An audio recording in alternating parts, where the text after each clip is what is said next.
Hello one and all, this is my view of My Hero Academia, chapter 272, Good Morning. And I must just take a moment to salute Crust. You, my friend, died a death worthy of the one who carried the will of the day. You died with a smile on your face. Oh, I love that. We also lost a whole bunch of other people. Xless is almost certainly dead. All the Nomu were essentially consumed. Endeavor was probably not killed, but he was like the last one in the building. I could see like his leg getting caught up in the decay and him having to cut it off to save himself. I could really like to see Endeavor with one leg. That'd be really cool. I mean, these sidekicks were absolutely consumed. The washing machine hero might have been eaten as well. The one pussycat's turned around, try and create a barrier to prevent the destruction from spreading. There's a good chance she got caught up in it. You can see it happening. And, I mean, the whole city was kind of utterly obliterated off the face of the earth, but it was showing most citizens and even the animals and pets were evacuated. So that shouldn't have caused too many fatalities besides the heroes who were still there, because this thing moved very, very quickly. So yeah, that was absolutely terrifying. And I saw a theory online that is way, way more terrifying. Essentially, because they showed Shigaraki destroying each of the quirk containers individually, it's being speculated that his all-for-one power merged with his destruction for all power, and therefore anything he destroys, he gets that quirk of. So he would have access to all of the quirks that are currently in the doctor's laboratory, and all the quirks of all the heroes he just killed. So he could certainly have access to Crust's shield power now, which would be very, very bad. I mean, him being able to defend and kill everything within a mile of him, just, that would be terrifying. That would be truly, truly terrifying. And I do just have to feel bad for this one guy. He says, there's a manuscript on the paper that I haven't submitted yet, so please don't destroy my workplace, okay? And Anita just promised him, don't worry, we'll protect the manuscript. Sorry, buddy, I don't think that manuscript is gonna make it. And I don't think your workplace is either. Also, you're probably dead. So, yeah, Ida just failed spectacularly at that promise right there. Ida also just said he was gonna do a final check of the senior homes apartments, make sure no one got left behind.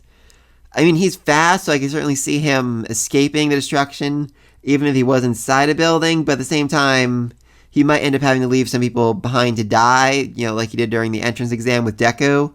That could definitely hurt his soul quite a bit. Though maybe this is a chance for growth, you know, a chance for him to actually see a person as he's running away and then decide, you know what, I'm a hero, I'm going to save them. I'd like that, definitely be a good sign of growth for him. Then we see Deku talking himself, or more correctly, the first user of One for All for One's brother. I was definitely mistaken here. I assumed 2 chapters ago this was All Might's teacher who was talking to him, who's warning him. You know, since she was essentially killed in Shigaraki's dream, so I could see her being the one to warn him. Hey, my grandson's coming to kill you. You might want to do something about that. You might want to run away. But no, it was in fact the first user. And what's more, he doesn't tell him to run away, which I think he should. He tells him he needs to stop him. How? How do you stop a demigod? He doesn't have access to all the quirks. He might have access to the black whips, the strength, and maybe the flight. We haven't seen him use it yet.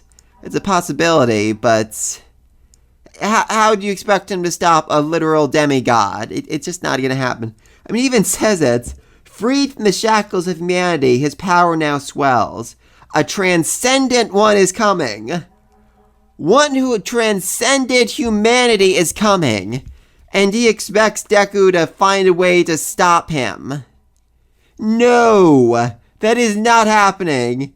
At most, what's going to happen here is Deku is going to run away with the other sidekicks and form an underground resistance where they have to strengthen themselves, grow stronger, slowly take out the villain one by one until Deku finally has to have his big confrontation, like a year down the road, after Japan has basically been utterly obliterated and half wiped off the map. Anyway, Shigaraki waking up is a terrifying moment. It actually reminded me of, like, you ever seen a movie where a nuclear bomb's about to go off and you see everyone in their ordinary lives, and they all just suddenly freeze and, like, zoom in on them? That's what this felt like. It's like everyone just suddenly stopped and, like, zoomed in on their faces. That's how it's going to be in the anime. And, Then destruction began, and yeah, it was not good. It was not good. Big props on Gran Trino for saving President Mike because he was too stunned to do anything. And don't touch the cracks unless you want to end up dead. Oh, I love you, old man. I really do. And then we get this absolutely amazing shot of Deku screaming at the hospital. Everyone's kind of looking. I'm like, Deku, you okay? Have you lost your mind here? You kind of look like you've gone insane. Babako's looking in the complete opposite direction. He's looking at the hospital. Whether he can tell what Deku means or he can actually sense the destruction that's being raged throughout it, he knows something's coming. He knows something's happening. Oh, I love that. And seriously, I know I commented this earlier, but Crust, I just freaking love the way you died. Your last act was cutting off the Nomu's arms that Aizawa could escape, and you died with a smile on your face and a big freaking thumbs up. That's a badass way to die. That's a death worthy of one who carries the will of the day. I love it. And then the destruction just continues and continues and literally obliterates the mountain and half the town. And the doctor decides to do his evil villain monologue. All your work in progress was building towards this day, but now we witness a miracle, or something even greater. Plus Ultra Shigaraki has awakened. Which I just freaking love. They refer to him as Plus Ultra Shigaraki. They're literally using the school's own motto against them. All that your heroes have built, he will undo upon waking. Which, fair enough. He could certainly destroy Hero Society with that power he's showing. Victory is ours! And Deku's doing his best to stop it. He's using his St. Louis air smash to try to create a wall to prevent the destruction from spreading any further than it already is. And Bako is trying to get the people to evacuate even faster. Fairly good chance a lot of them are going to die here, though. Just saying. And Burnin can't get a hold of Endeavor, which, I mean, like I said, very, very, very doubtful Endeavor would actually die here and now. He still has, has to have his whole confrontation with Dabi, with Hawks. That's all been built up. I could see him getting severely injured, losing a leg or something. He cut it off himself so that he could escape the destruction, so he could save Mirko. Also saw a very interesting theory line that when they go underground, when they go to form the resistance, Eri is going to serve as the doctor and just going to cure all their injuries, like regrow Mirko's missing limbs, fix whatever Endeavor did to himself here, just undo all the damage that's been done to them from this fight, and I would absolutely love to see that. And we still don't know what happened to her. Aizawa said he was going to start her training 6 months ago, and she hasn't mentioned since.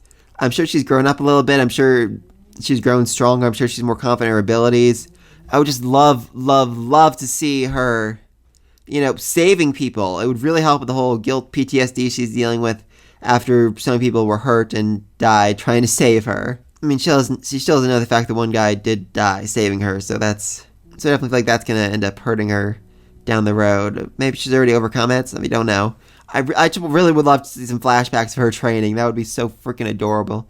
And we really, really need that now that, they're fighting a demigod of destruction. But please, everything else down below. What's going to happen next? How are they going to stop him? How are they going to... Can they stop? They can't really stop him. How are they going to run away? How are they going to evacuate the people?